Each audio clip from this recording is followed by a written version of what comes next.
Nabiy sallallohu alayhi vasallam bir kishini xushu qilmasdan namoz o'qiganini ko'rib, "Sen namoz o'qimading" dedilar. Endi bizlarning holatimizni ko'rganlarida nima degan bo'lardi? Mana har bir kishi o'ziga savol bersin. Rasululloh sallallohu alayhi vasallam agar bizni namoz o'qiyotganimizni ko'rsalar masalan, tasavvur qilaylik-da. Shundan yaxshi shariatga muvofiq o'qiding dermidilar yoki sen namoz o'qimading, bor qaytib borib namoz o'qi deymidilar? Mana bu savolga har bir kishi o'ylanib o'zi javob topadi. Chunki har bir kishi o'zi o'qiyotgan namozini juda ham yaxshi biladi. Sahobalar mana qancha-qancha odamlarni sen namoz o'qimading dedilar ko'rib.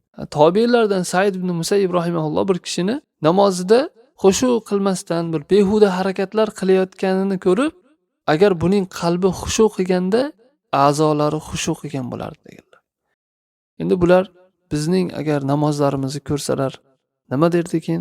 Vallohu a'lam.